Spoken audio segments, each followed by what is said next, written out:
So good morning and good evening to everyone. So let us begin with the opening recitations.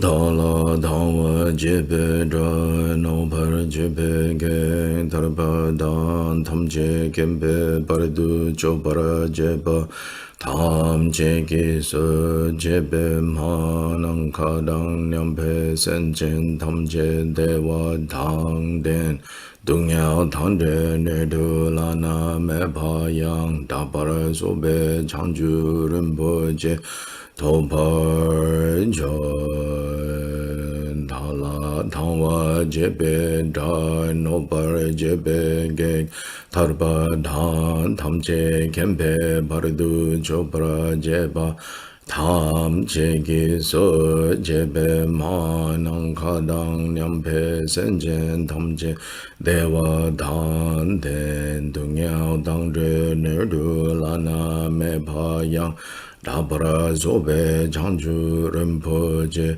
topara cha dala dhamma jebe dra nopar jebe ge tarpa dhan tamje gembe bardu jobra jeba tham jegi su jebe ma nang kadang nyampe semjen tamje dewa dhan ten du nyao dhan dre nerdu lana me pa yang dabra zobe janju rinpoche tumpara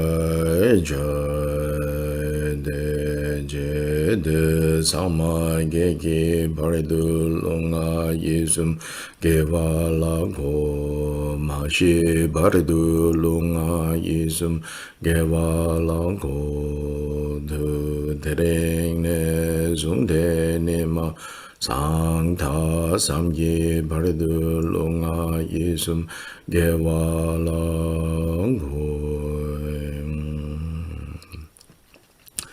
Sanje Chodan Soge Chonam La Changchu Baradu Dagni Gyabsu Che Dagi Jinsu Gebe Sonang Ke Rola Penchir Sanje Drupra Shu Sanje Chodan Soge Chonam La Changchu Baradu Dagni Gyabsu Che Dagi jinsu gebe sonang ke drola pencher sanje drupra shu sangye jodan soge jonam la chanchu bardu dagne gyabsu che Dagi jinsu gebe sonang ke drola pencher sanje drupra shu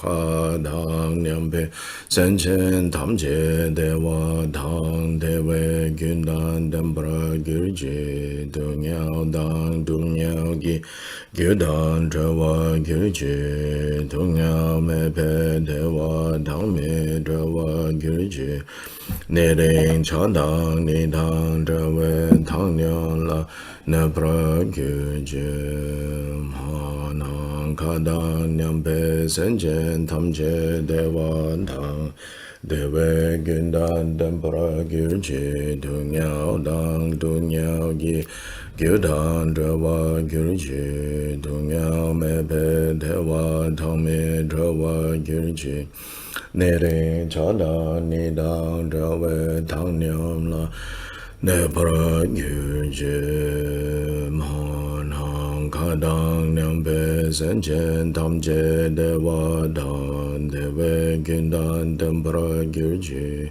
dungyao dang dungyao gi gyudan drawa gyurje dungyao mepe dewa dang me drawa gyurje Nering chadang nidang drawe tang nyam la nebra gyurje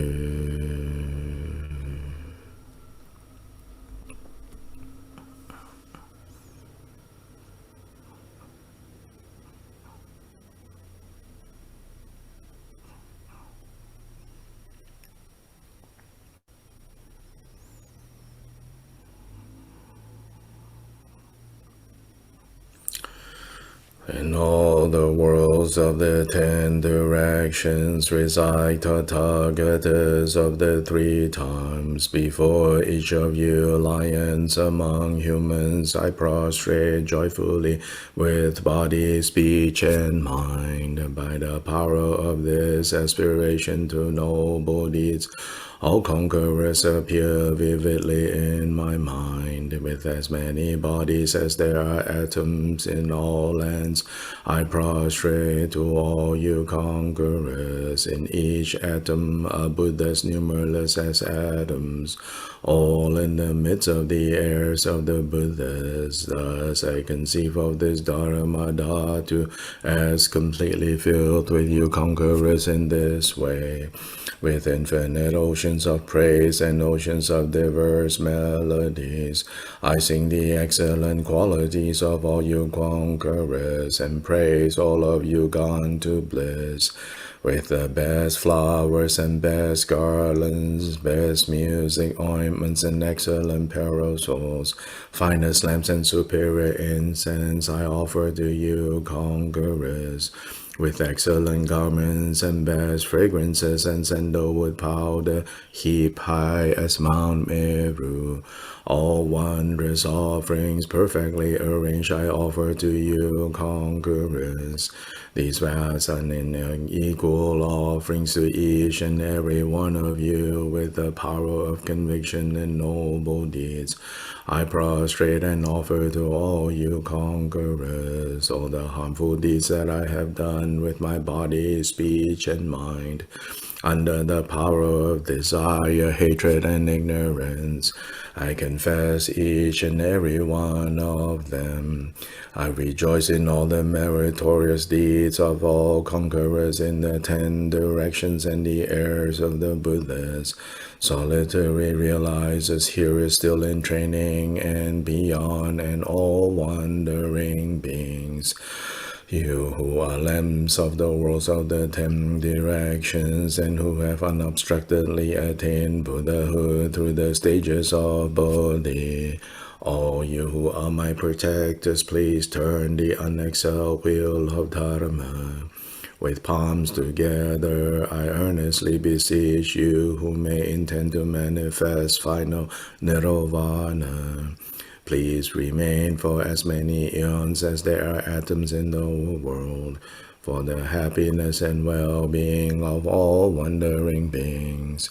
Whatever slight virtue that may have been gathered through prostrating, offering, confessing, rejoicing, requesting, and beseeching, I now dedicate to complete Bodhi.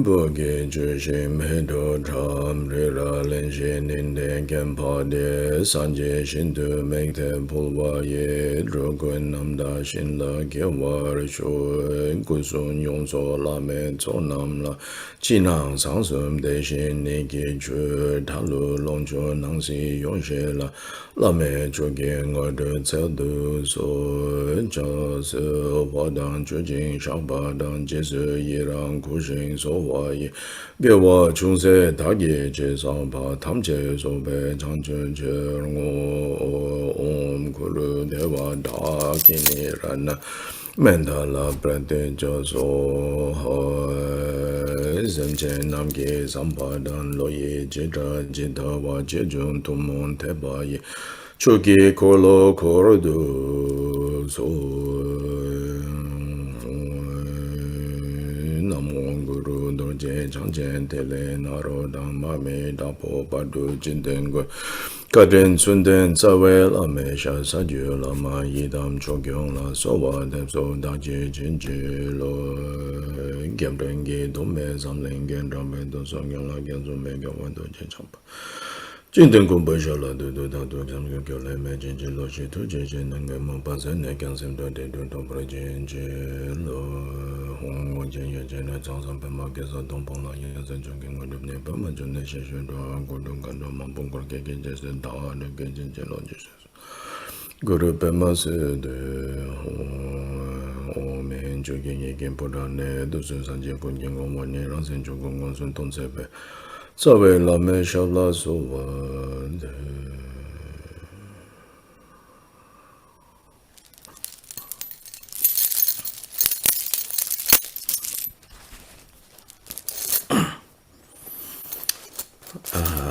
I thought maybe before we start Bodhicharyavatara, for those of you who have the opening recitations, beginning with Dala Dhamma Jepe Dra, I thought I will take you there first.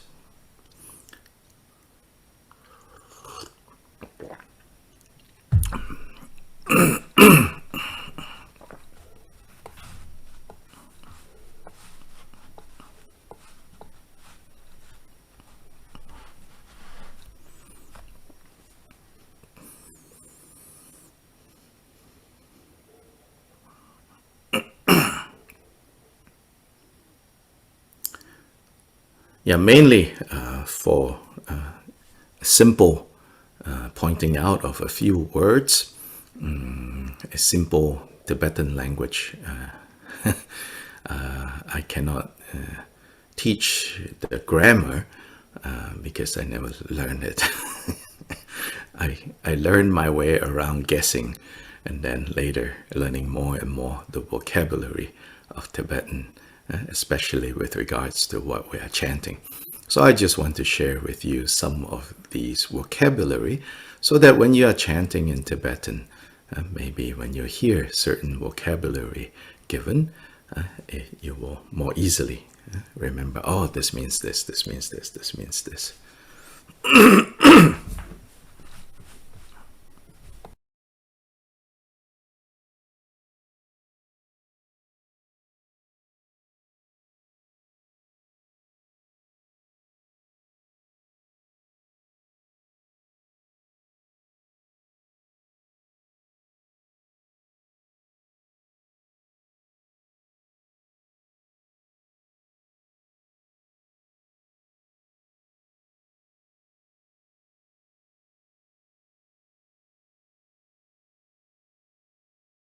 So this aspiration aspect of relative bodhicitta, so remembering again, these first two recitation is relative bodhicitta.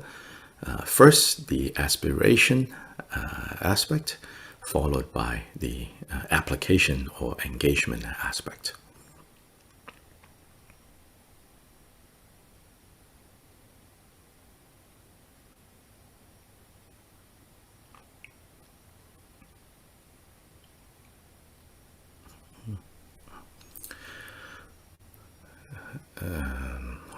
Of course, all traditions of Tibetan Buddhism especially clearly teach these two aspects of relative bodhicitta.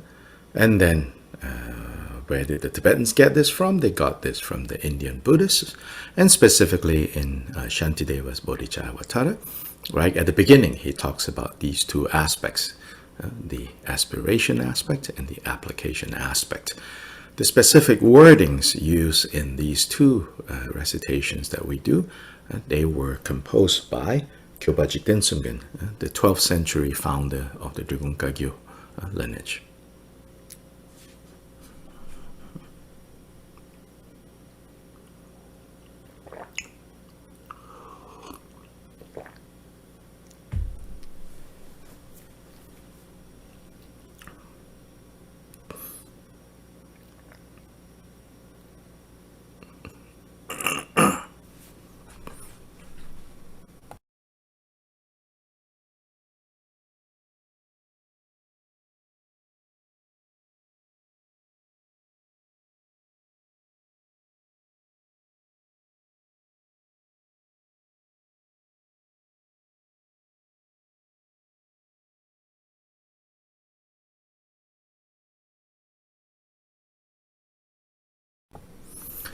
And so the aspiration one, it begins with Dala Dhamma Jepe Dra.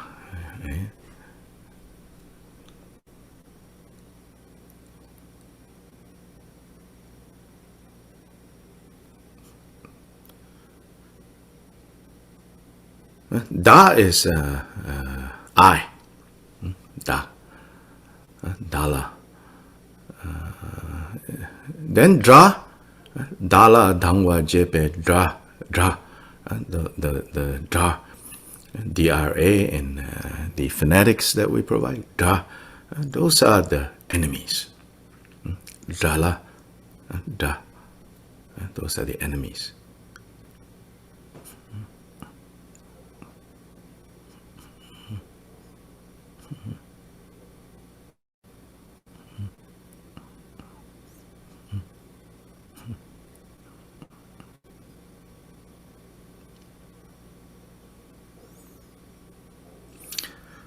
Dangwa jepe dra. So enemies, right? Dra. Dangwa jepe dra. Enemies who hate me. Dang. Shedang. Those enemies who hate me. Dala, me. Dangwa jepe dra. Dangwa jepe dra. Enemies who hate me. Dang is shedang.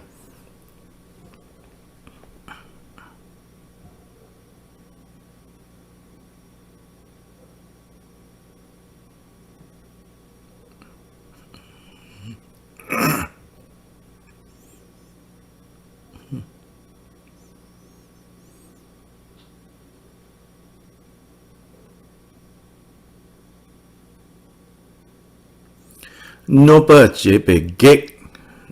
Again, gek, the last word there, next part. Nopa jepe gek. Gek are obstructors. Those who cause trouble. Those who obstruct. Those who are obstacles.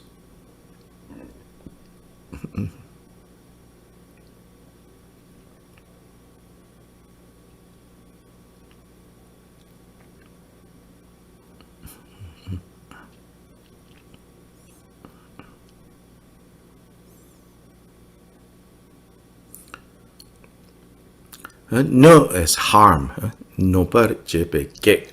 So gek, the obstructors who harm me.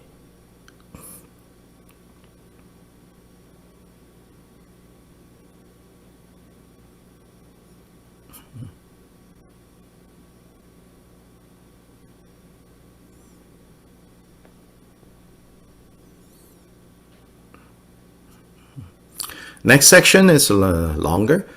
Tarpa dang tamje kembe barudu chopara jeba tamche ki cho jebe. Right? This long section.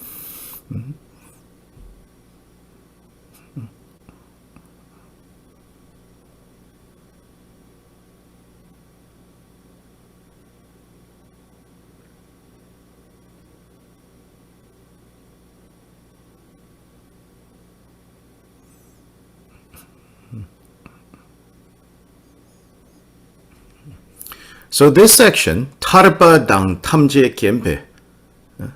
Tarpa dang tamje kembe, right? Tarpa is liberation. Then dang is and. Tarpa dang.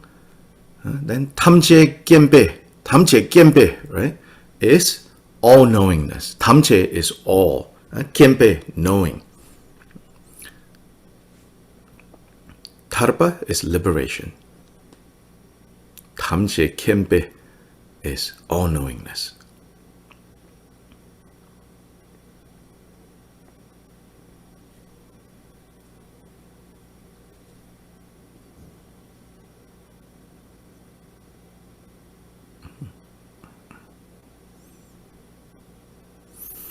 So this corresponds to the section, on all those who create obstacles on my path to liberation and all-knowingness.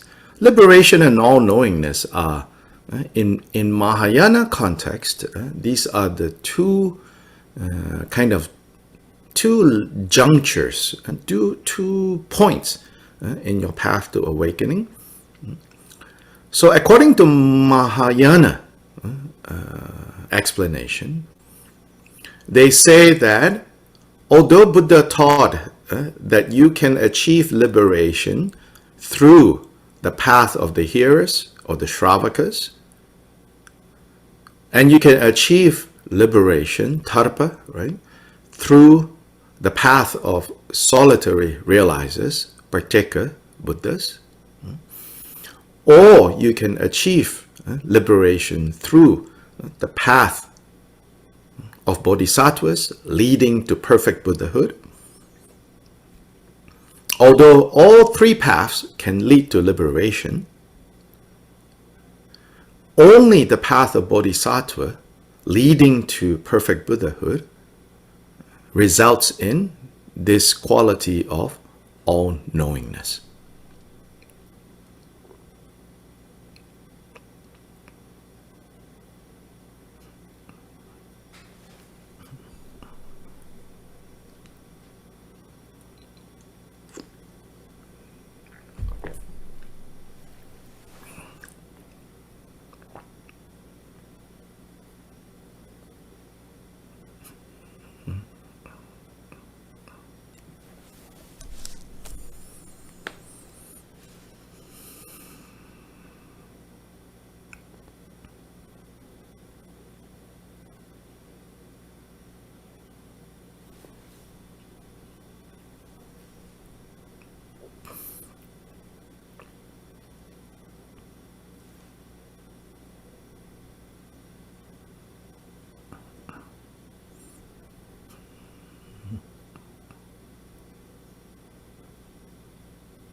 In the non-Mahayana systems, they don't accept this.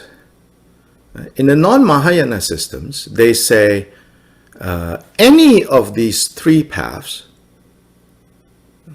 they equally lead to the result of nirvana.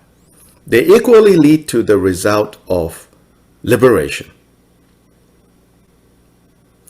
There is no further step, they say.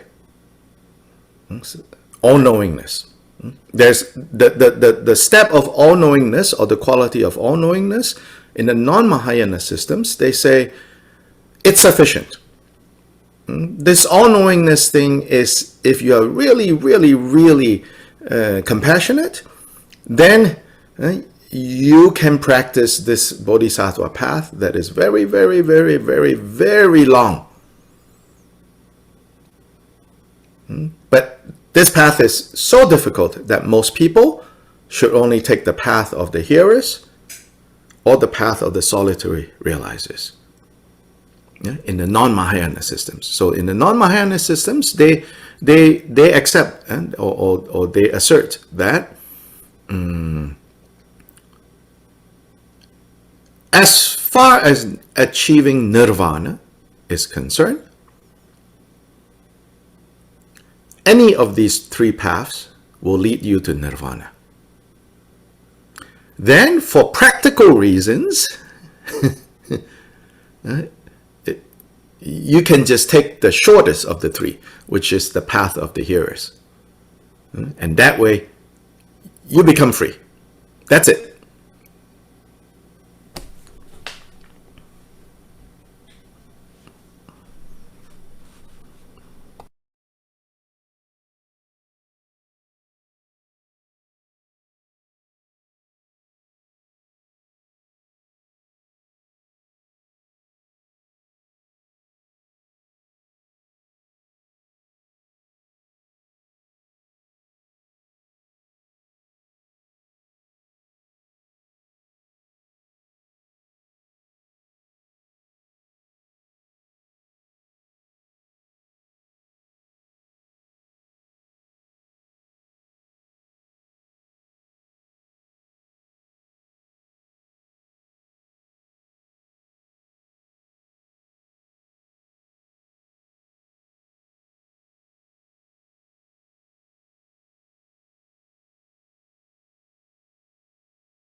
But in the Mahayana system, of course, Shantideva is from that system.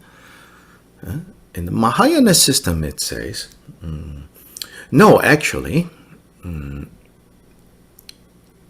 while the path of hearers and the path of solitary realizers lead to this liberation, without the quality of all-knowingness, we have not really reached the full capacity of being truly liberated. Meaning, as long as there is still, right, some obstacle to knowing something, so lack of all-knowingness, as long there's still any obstacle to knowing, then it's not yet full liberation. And more importantly, without developing this quality of all-knowingness, it would be very difficult to skillfully help others. As simple as someone comes to me and asks for instructions, I'm not all-knowing. I may or may not give the right instruction to them. Maybe they need to hear about karma. Instead, I talk about impermanence. Maybe they need to hear impermanence. Instead, I talk about not self. So then just kind of hit or miss, in terms of trying to relate and help this person. So in the Mahayana system, it says, it has to go all the way, not just to this limited liberation that the path of Shravakas, hearers, and the path of Pratyeka Buddhas, solitary realizers, not enough. It has to go all the way to the state of perfect Buddha. So here in this prayer, it says, there might be obstacles too, and there are obstacles. There are those who cause problems, stand in my way of achieving not only liberation, but also all-knowingness. And I will pray for them. I will work hard for them on their behalf.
In, in the Mahayana system then, it explains and say,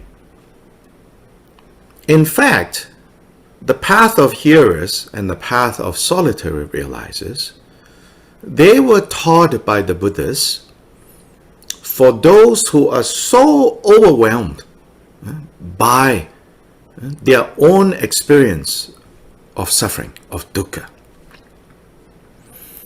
that they are so motivated, right, to want to be free from dukkha, that the Buddha taught them those two paths in order to not further overwhelm them by saying, you need to think about the suffering and the dukkha of all beings.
So the Mahayana system says, the goals reach through the path of hearers, and the goal reached through the path of solitary realizers. In fact, they are non-final. They are not final.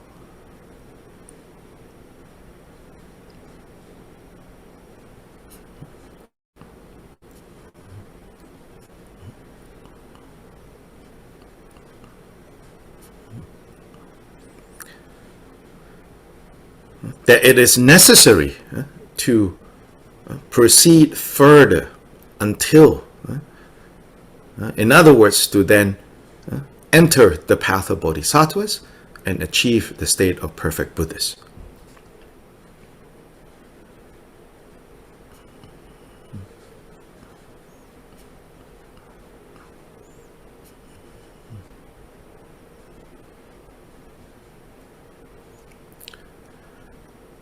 And then there are some, like further discussions in the Mahayana, among the Mahayana, you can say, masters, theologians, philosophers, about how that is a longer way to do it. Meaning, first you get in through the path of hearers or the path of solitary realizers, then you achieve that liberation, and then after that, you then switch to Bodhisattva path, and then you achieve perfect Buddha, and then there's all these discussions about how actually that makes the journey even longer. That in fact, if possible, you should just start from the beginning with the path of Bodhisattvas. Even though it looks more intimidating, more impossible, right when you're starting, they say, in fact, to go directly on the Bodhisattva path is significantly shorter than to first start with the path that you think is easier possible and then switch course somewhere in the middle. So those discussions are definitely out there, and sometimes it sounds like this is something sectarian.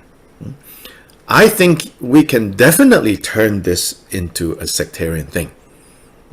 And to think, oh, we are so great, we Mahayana people, we follow the Bodhisattva path. Those non-Mahayana people, they are just striving after this limited thing, because they cannot think of other people. Oh, I can think of other people. I think if we're honest about it, if we're really honest about it, let's not say we. If I'm really honest about it, if someone, and how you can get honesty is, I think, like I will be sleeping, and then you will suddenly like shake me and wake me up, and then I just wake up, and then you say, can you think about the suffering of others? In that moment, I'll just be like, no, just me, and that's the truth,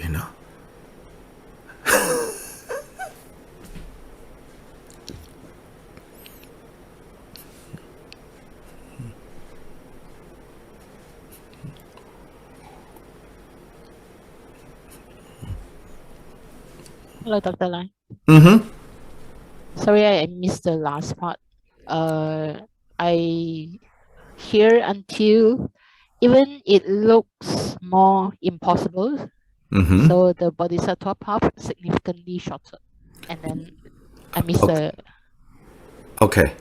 Go ahead and translate the part you got first. Waiting.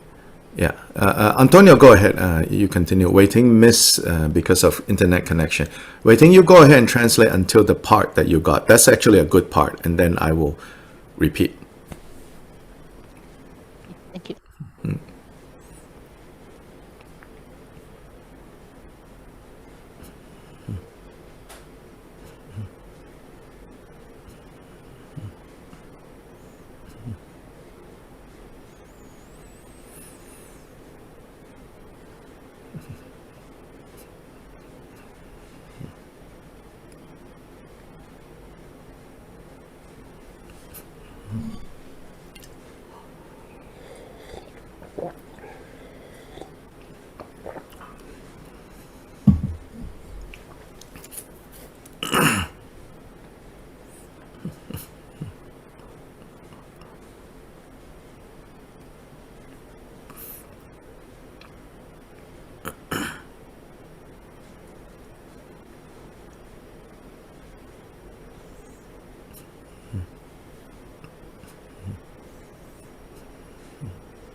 So, Antonio, you try not to listen. I will repeat for Waiting.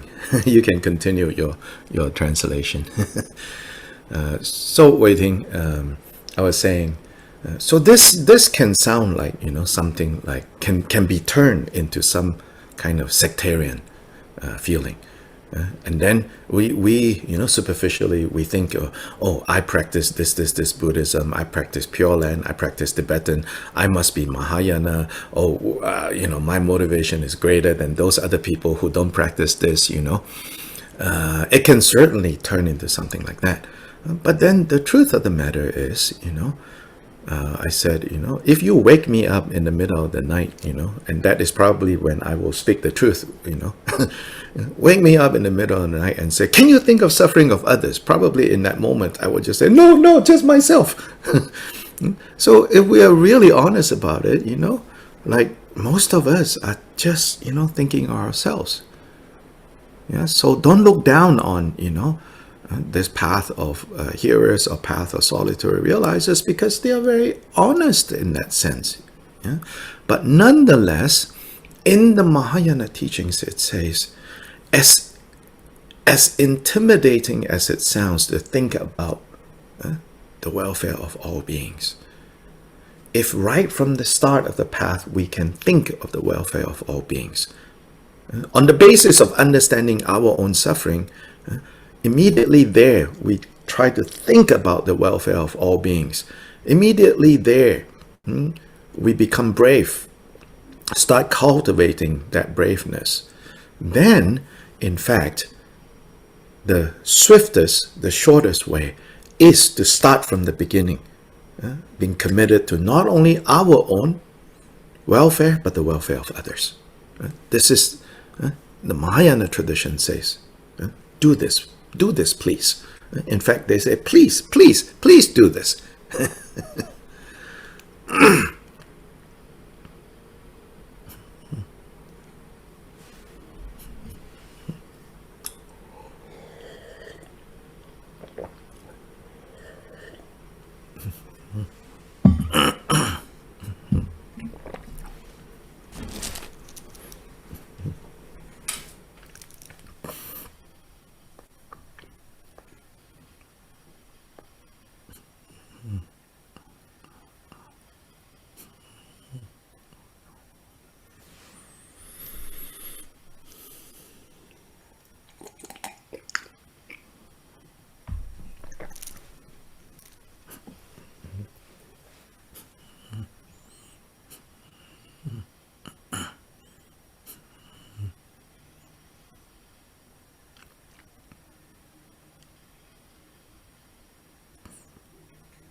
Yes, so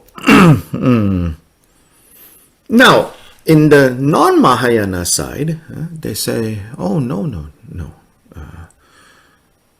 They say, once at the end of the path of hearers and then the end of the path of solitary realizers, all grasping has already been abandoned. All grasping has been abandoned. What else is there to do, they say? Does it make sense that, after abandoning all grasping, you go re-grasp and continue on? So that will be their answer. They will say, so what we're seeing here is those who advocate that the path of solitary realizers, the path of hearers, and the path of bodhisattvas leading to Buddhahood, all this is about is abandoning grasping. The non-Mahayana systems will say that.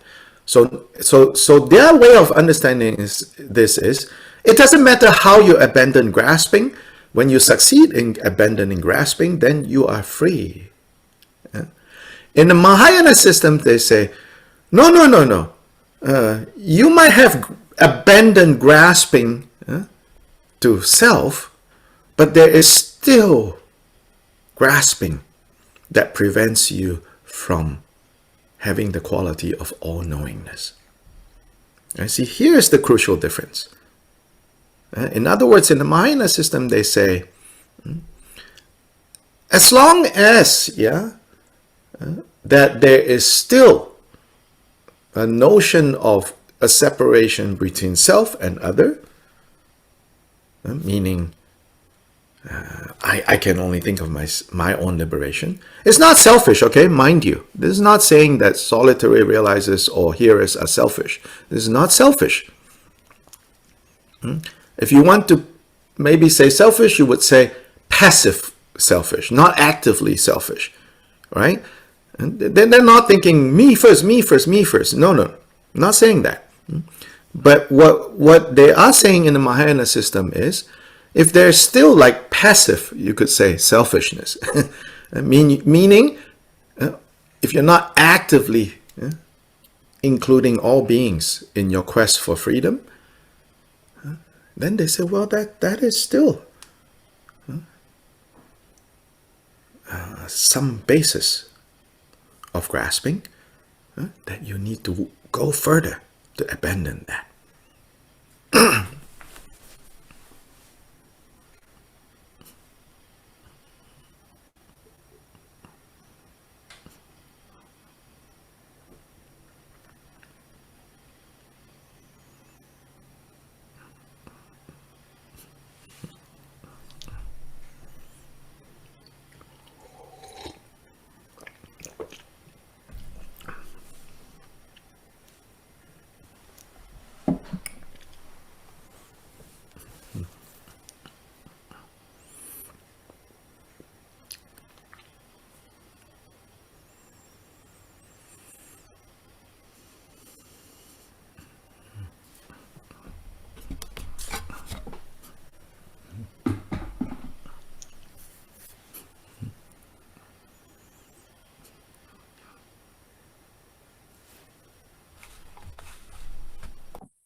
Then even in the Mahayana system, they say, at the very, very end of the path of bodhisattvas, the final thing to abandon, the final grasping to abandon is the grasping of I need to liberate all beings. So Mahayana system agrees, that yes, it's about grasping that finally needs to be abandoned.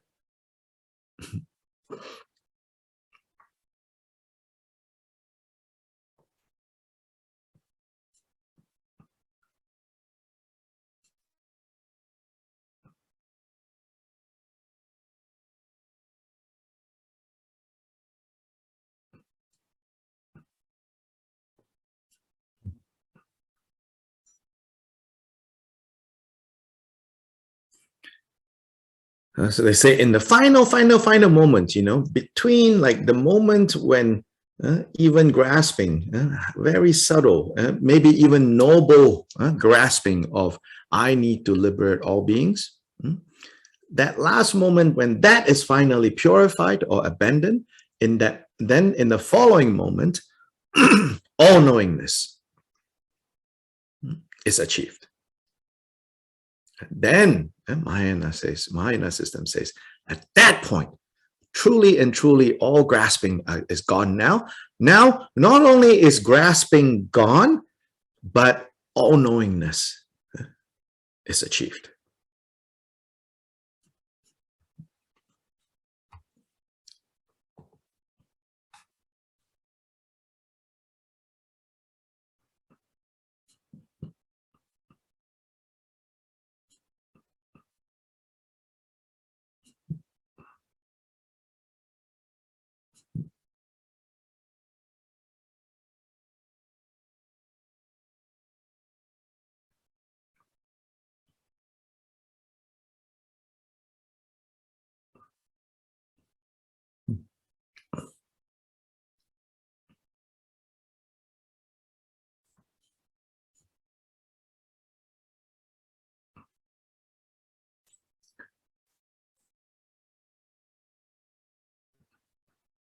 There is a question. So all Buddhas are bodhisattvas?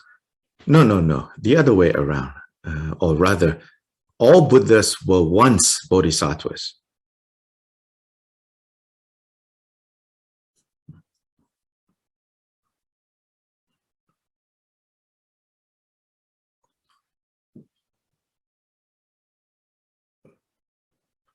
When you successfully complete the path, the journey of a bodhisattva, you turn into a Buddha.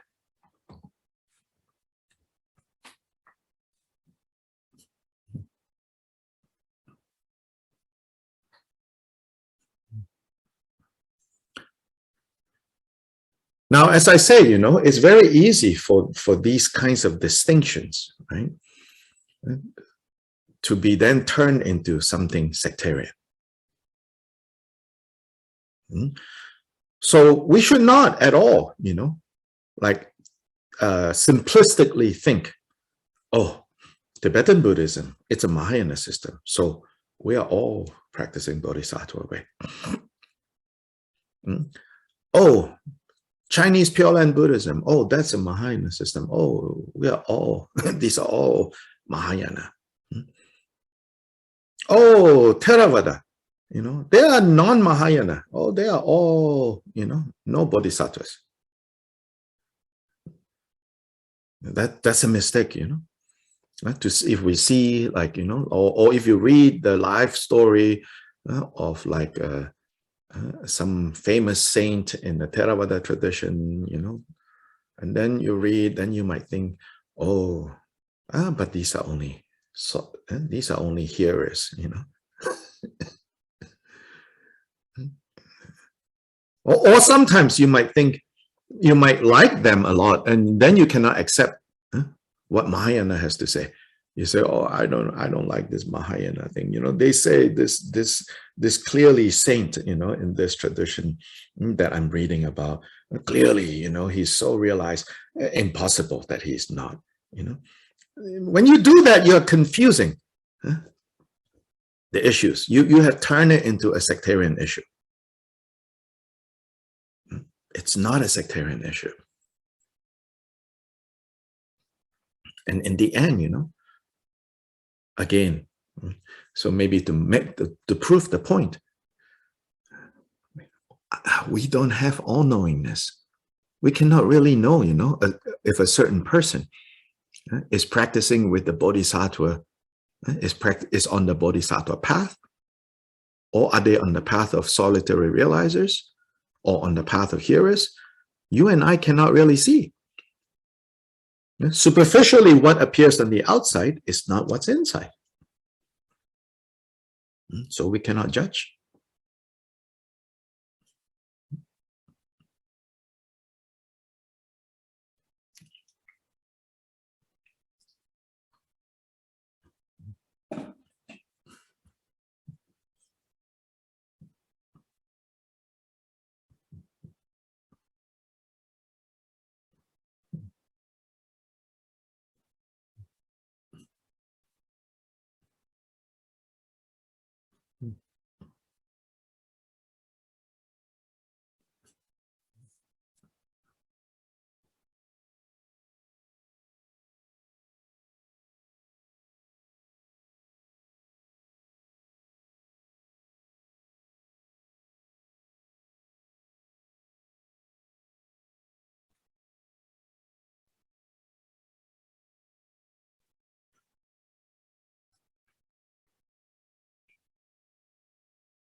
Oh, I think Wei Ting's internet has disappeared.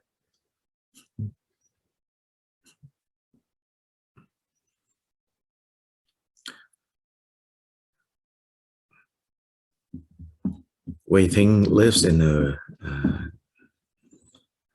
non-urban area in the south of Malaysia. Moved home a few years ago, not to embarrass her, but she's not here now. I can talk about her. She moved back from the urban area back to her hometown to be able to be helpful to her aging parents. It's a model of Bodhisattva activity. It seems like, again, we don't have all-knowingness, we cannot see, but by outer appearance, you can say, oh, yes, And so they don't have internet hardwired line. So she's using a data package to get wireless to do these translations for us. Let's wait a few minutes and wait for her return. Oh, there she is. Maybe she heard everything I said, but don't care. Hello, Dr. Lang. Yes. Oh, yes, you are back. Let's see. Can you repeat? I didn't hear anything. Oh, excellent. No, it was okay. I was gossiping Hello. about you. So I'm sure you don't want me to translate that. So just praising. That's all. Don't worry.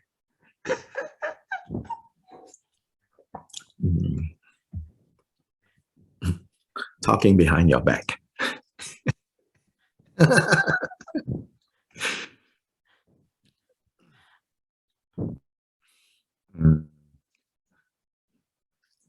But if you want to know, you can go listen in the Spanish channel. Antonio is translating into Spanish. Okay, anyway, we come back to the main point, right? So recently, just a few days ago, I shared on my Facebook page excerpt from the sixth teaching in this book, The Great Drigong Teachings to the Assembly by Jigten Sumben, where he addresses this issue.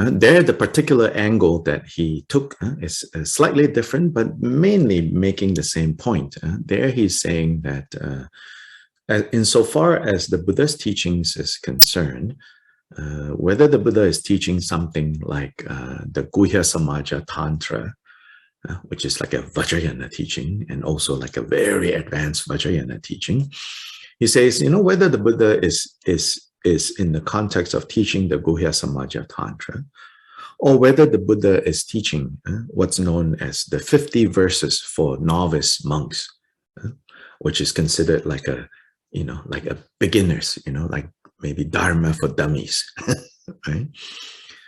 Jigdan Sungman says, insofar as the Buddha's teachings are concerned, you cannot divide this into, oh, this is greater vehicle. Oh, this is lesser vehicle. Oh, this is Mahayana. Oh, this is Hinayana. He says, no, you cannot distinguish it on the basis of this teaching, that teaching. He says, Buddha taught the Dharma. That's it. The Dharma frees us. The Dharma liberates us.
Then he even says, if you practice the Guhya Samaja Tantra with the capacity, with the motivation of someone on the path of hearer, then you will achieve the result of hearer.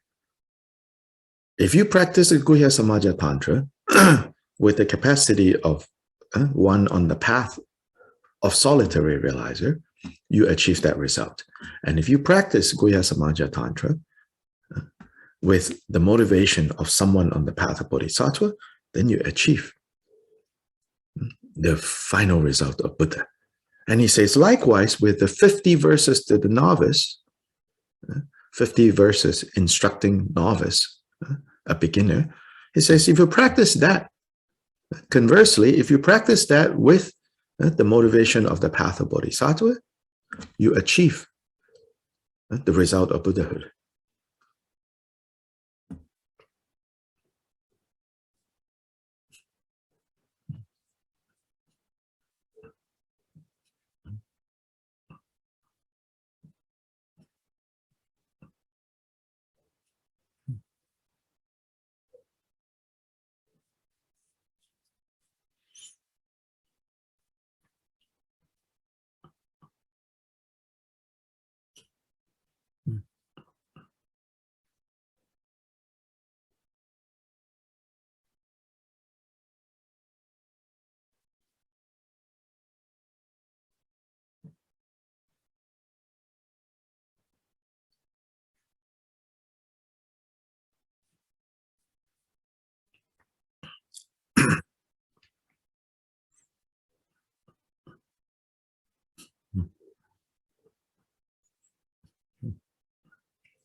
So especially in Tibetan Buddhist circles, you know, there's this sickness, you know, people running around. Oh, this is very profound. This is very profound. Oh, this empowerment is very profound. Oh, this practice is very profound. Oh, this sadhana is very profound. Oh, this this idam is very profound, very profound, very profound, very profound, you know.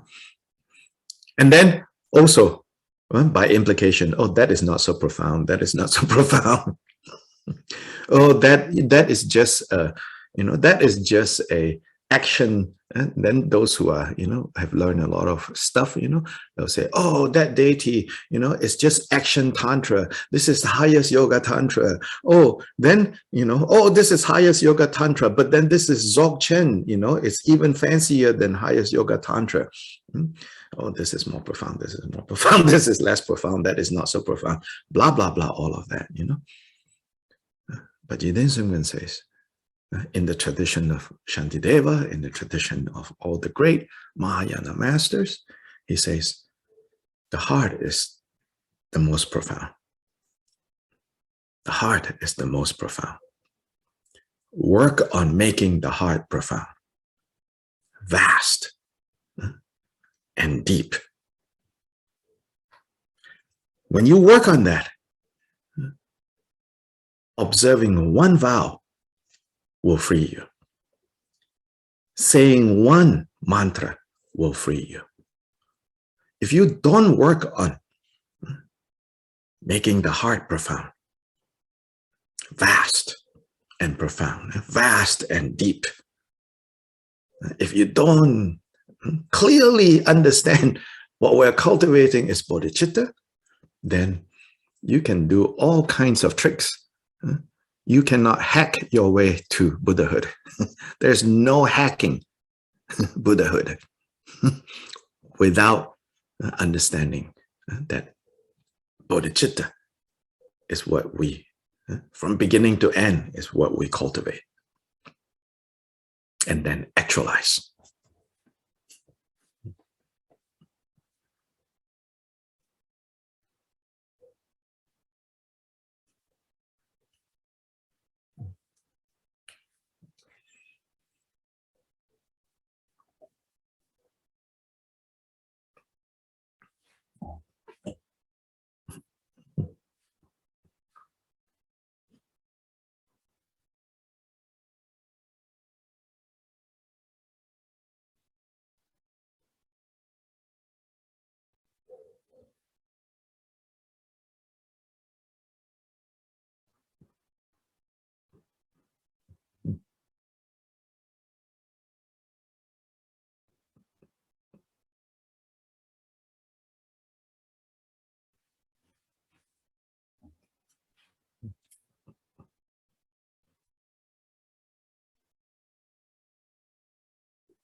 So in the context of Shantideva, what we've been looking at, that section we've been looking at, and now we're transitioning to the next section, is actually exactly talking about what we have been talking about here.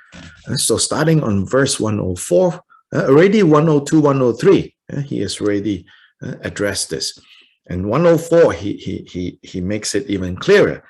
He says, he raises a, he has someone raise a point. He says, 104, compassion makes us feel such pain, you say. So why should we make efforts to engender it? So in fact, he's not just talking to any ordinary people who say, you know, I don't know, this compassion thing, you know, it makes me feel pain. I don't want it. In fact, he's talking to specifically those who might say, you know, I just want to practice renunciation. I just want to practice letting go, including letting go, noticing that other people are suffering. I'm not being selfish. I just cannot handle that. Compassion hurts too much. And those of us who, you know, like feel like what now, you know, especially in the US, they coined this term, compassion fatigue, you know.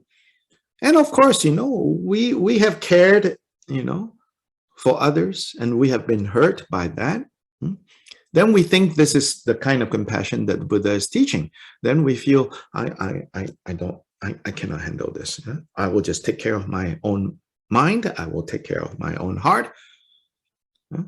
So in that way, you know, you can say that we are thinking, I will just take the path of hearers, the path of solitary realizers, because compassion makes me feel such pain. 104.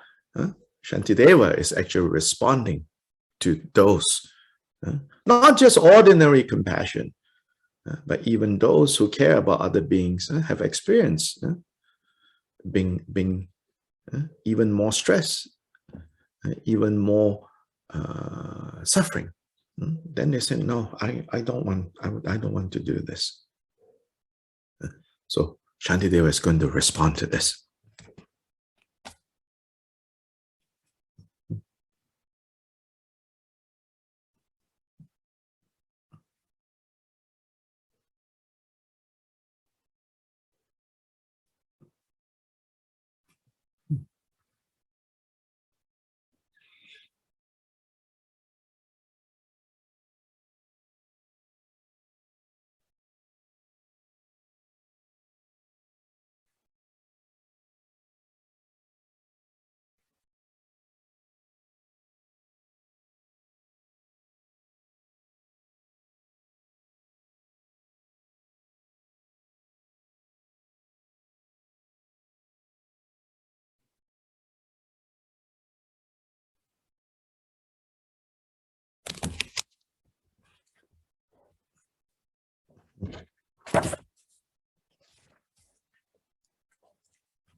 In fact, the points raised by this hypothetical debate, right, is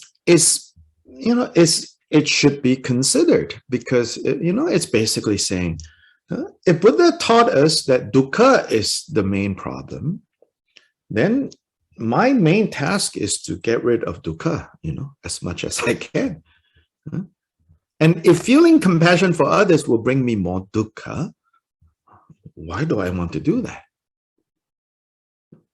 And you might even say, in fact, feeling compassion for others, that's not going to take away their problems. So why should I even feel compassion for others? You see, this position need not be egotistical. This is, it kind of sounds reasonable, There is enough dukkha. I should not, go generate compassion and then feel more dukkha. So this kind of like, is saying, but Shantideva says, no. You should not think of it that way. You should not think of it that way. Because in fact, there are two types of dukkha, generally speaking, in this context. There is the kind of dukkha that when you experience it, it just produces more dukkha. Obviously, that kind of dukkha, we should abandon. He says, but then there is the kind of dukkha where if you skillfully use it, it can bring about the result of ending all dukkha. So the example that he gives, not in this instance, but other places, he says, it's like how a doctor needs to inflict pain in order to cure someone. Such as when the doctor needs to perform surgery, they're inflicting pain. Such as, before a surgery, the doctor will take away your painkiller and say you need to be off your painkiller for the next 3 days as you prepare for your surgery. That kind of pain can serve as a cause for the ultimate overcoming of pain. So here, in the same way, the next 2 lines on 104, he says, you should think of the suffering of beings, even the suffering of beings of the hell realm, because that is like the skillful pain that a doctor might have to introduce in order to cure once and for all the greater pain, the pain of all beings.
So 105. And if through such a single pain, a multitude of sorrows can be cured, such pain as this, as loving all people, strive to foster in themselves and others. So it says, when people understand, right, that like that doctors, what the pain that doctors might have to introduce in order to effect a cure, when people understand this, then we can start to not fear suffering that much, to the point of saying, no, I don't want this compassion thing. It makes me miserable.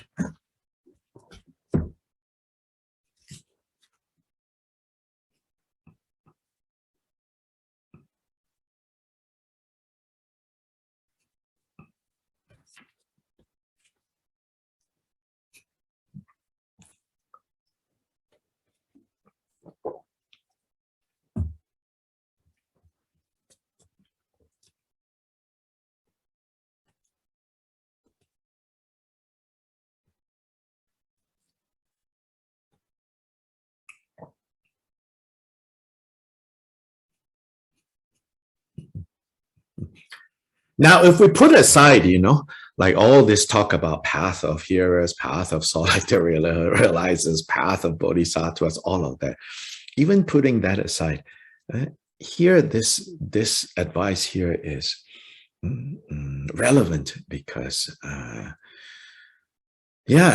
sometimes when we practice dharma, even without getting to the level of, are you following the path of this, the path of that?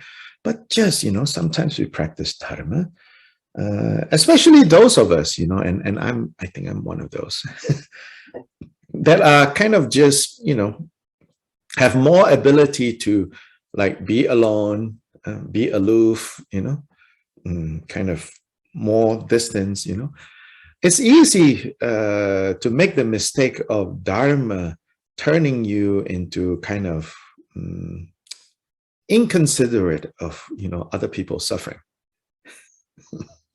You become like, I cannot understand, why do you all suffer like this?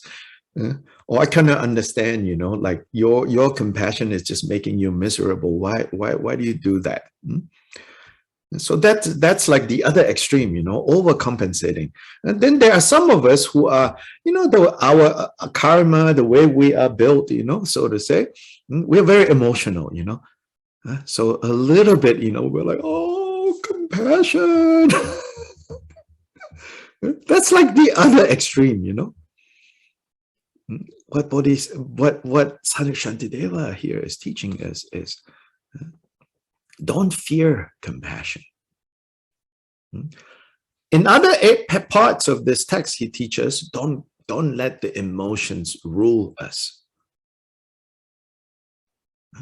But here he is saying, also, don't fear compassion. Don't fear dukkha. Soften your heart. Don't accidentally let the Dharma harden your heart. Be careful to guard against that.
So 106, he refers to an episode from the Samadhi Raja Sutra.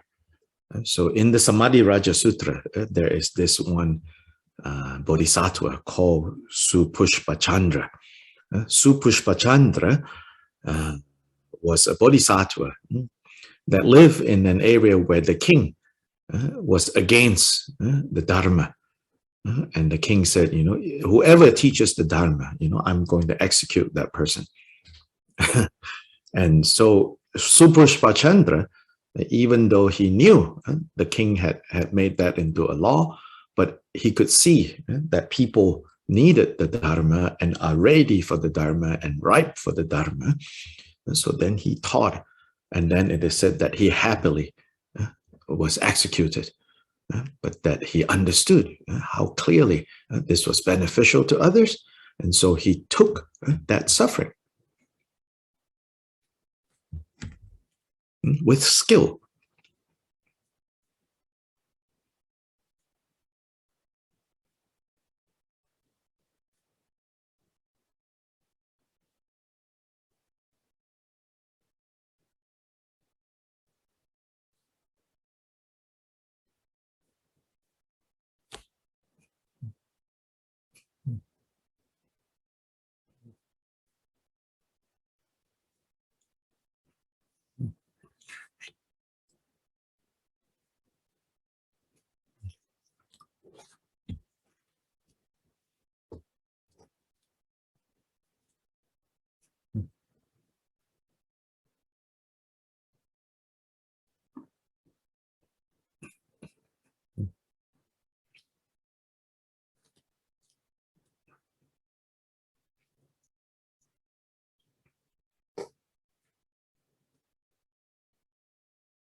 107, those whose minds are cultivated in this way, developed in this way, those whose hearts are developed in this way, whose joy it is to soothe another's ills, will venture into the hell of unrelenting pain as swans sweep down upon a lotus lake. So swans are always looking for lakes to dive into and, wade around happily. It says that those who have developed their heart, their mind in this way, even if it is diving into the deepest hell in order to soothe the suffering of others, they will do it like swans, diving into a cool lake.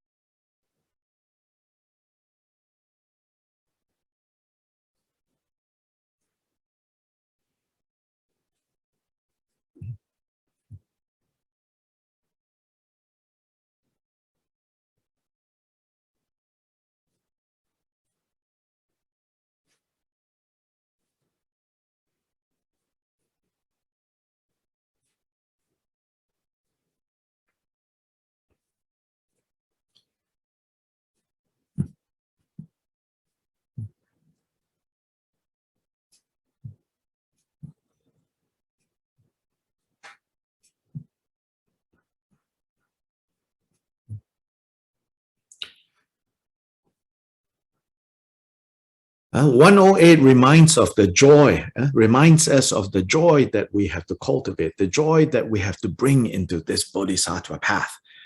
Don't make the Bodhisattva path, like, I have to save all beings, I have to suffer for the sake of all beings, No, it says, remember the ocean like, as vast as the ocean, as deep as the ocean-like immensity of joy arising when all beings will be freed.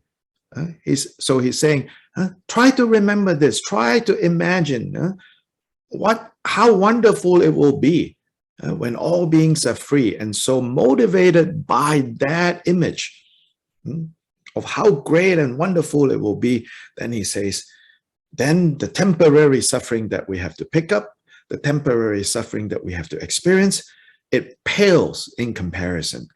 So 108 continues to say, will this not be enough? Will this not satisfy? The wish for my own freedom, that limited wish for just my own freedom, oh, that is, that is just meaningless compared to this great joy.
And 109 is another important reminder. This is the one, reminding those of us who might get a little proud. Oh, we are Mahayana. We are working for the benefit of all beings. Not like those non-Mahayana types. He says the work of bringing benefit to beings will not, should not make me proud and self-admiring, because the essence of working for the benefit of beings is the happiness of others. That is what should bring me satisfaction. Other than that, all the other seemingly fringe benefits should not get in our way. We should remember that the whole point of this Bodhisattva vow is seeing others truly achieving true happiness. That has to be where our satisfaction comes from.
And 110 closes this section that Khenpo Kumbel identifies as the section where Shantideva praises the virtues and the reasons for practicing equalizing self and other.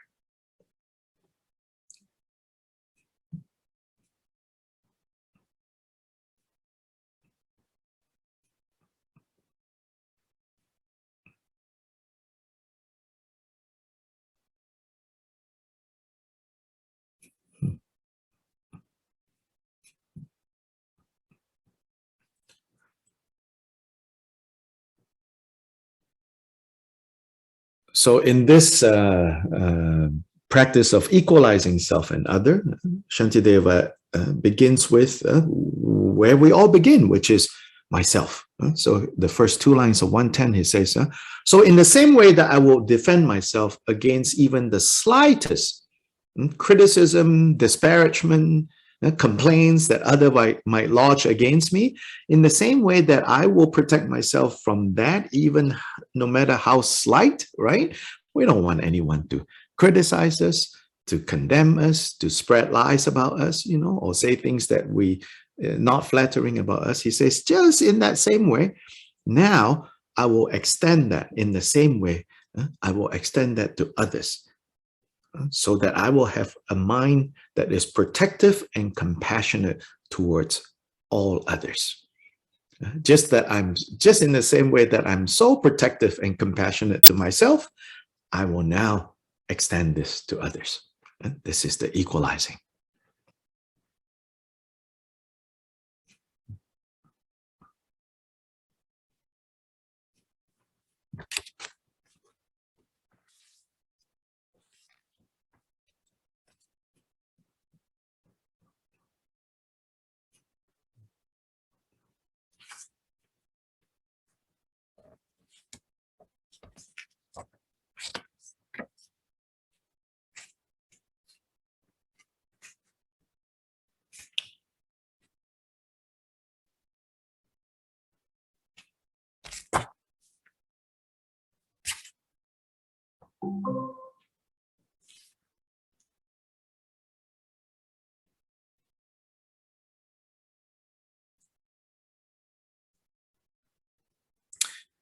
So we completed this section on the reasons, the considerations, and the virtues of equalizing self and other.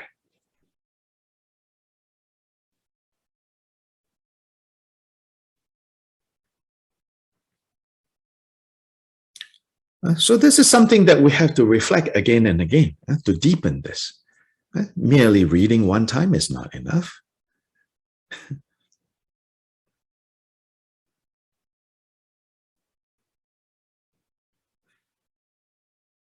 Taking the examples, the arguments, you know, the reasonings that Shantideva gives in this section, then we can develop this in ways that, you know, relevant to where we are, and strive, you know, to work on equalizing self and other.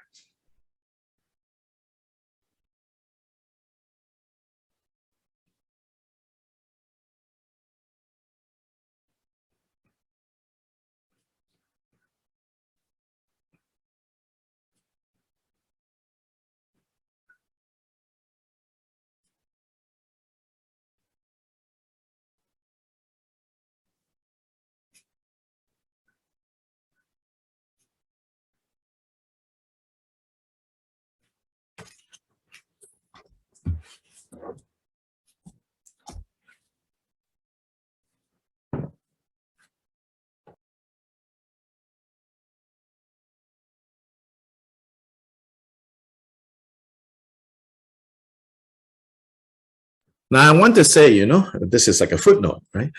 This equalizing of self and other, right? You have to do it, you know, in the way, keeping clearly in your mind. Just because you're equalizing yourself with others, don't expect others to equalize themselves with you, okay?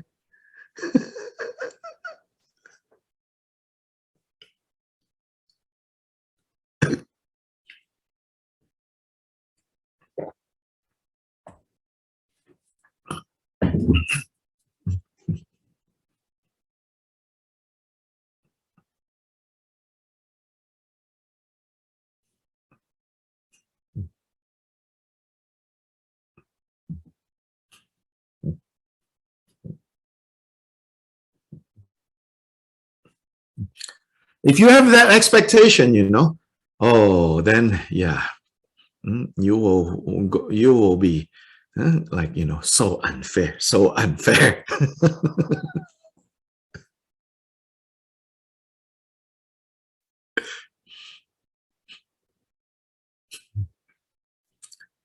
basically, before long, you'll be walking around saying, how come they don't see my halo, How come they're not responding to my halo,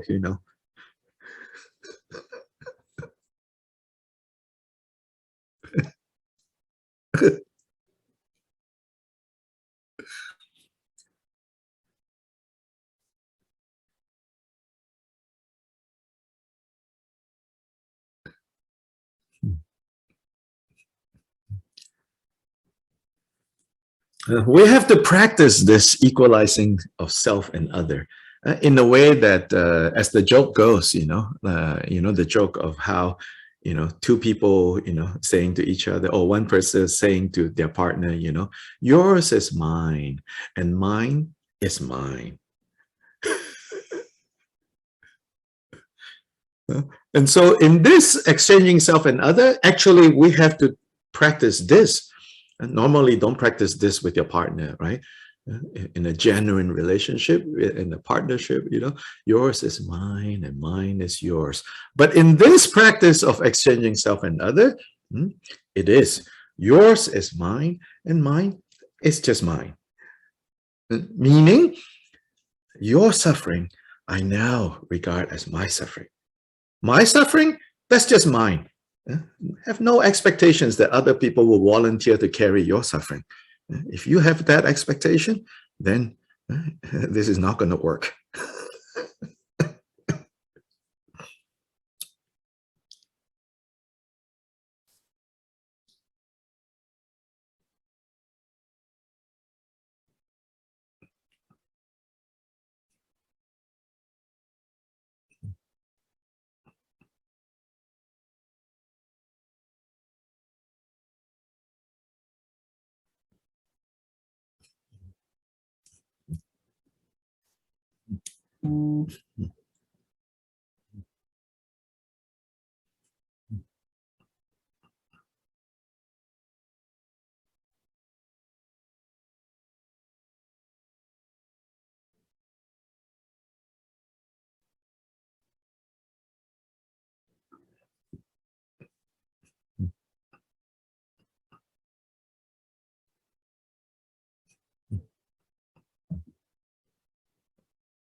Yeah, so today we will stop here because the next few Saturdays when we have class, we will stop earlier. We don't have a break because I have to go over to the new Urban Dharma space and get work done.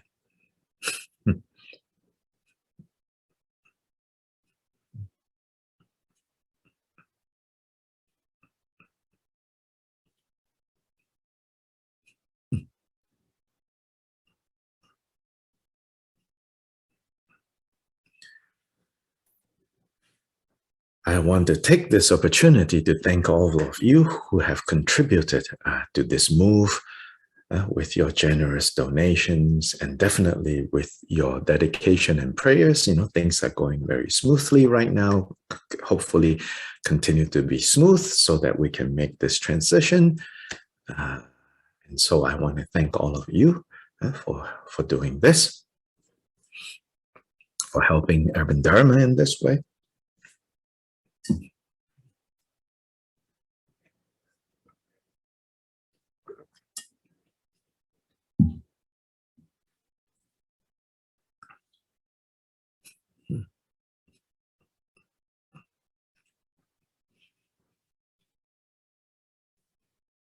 The more we're in there recently, the more people have felt very optimistic about how this new place will bring more people there. It's a very public, foot traffic, neighborhoods, lots of neighborhoods right behind. This is like the main street for what we call West Asheville, the main stretch of West Asheville. There are restaurants and tea houses, grocery stores, farmers market, tattoo parlors, yoga studios, all on the street, toy stores. So a lot of foot traffic because to the back of the street called Haywood, just behind. These are all residential neighborhoods, and a lot of young families have moved in here, and including my house is just behind this main road. So a lot of young families have moved in here, and the young families that have recently moved to Asheville, they are all basically Buddhist friendly. They might not say, "Oh, I want to take the Bodhisattva path," but they are Buddhist friendly. So then we have this space now that is very visible, and not only that, the space that we're creating is not it's not so typically. You will see maybe later. It's not so typically like Buddhist center or Buddhist temple. We have a meditation side, and then we have another side where it will be set up like a cafe. The whole look and the whole feel is like a cafe, because we want to encourage people to come in and connect to the Dharma in many different ways. This is skillful means, I feel, that if we create something very exotic, then yes, maybe people come, but people come to it as a curiosity. Then they're gone. So we have to meet people where they are. So I joke, our name Urban Dharma, we're not really in an urban area. So I always say our byline is urban is a state of mind. So meaning we have to relate to people's lives where, like it or not, people's minds are in this urban set mindset.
Yeah, so anyway, we'll be there on weekends from 10 o'clock onwards to about usually 3, 4 o'clock before it gets dark.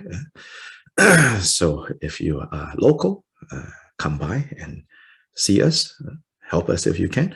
There will be some people in the new space and some people in the current space, and there are also people in the current space packing up there and then moving things back and forth, all of that.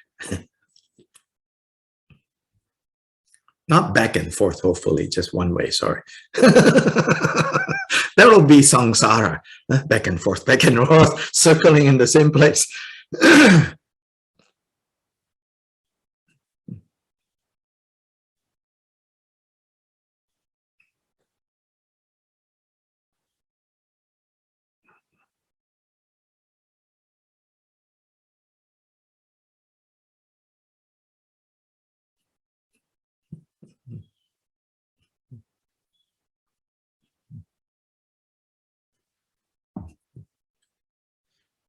Yeah, so we will end here today.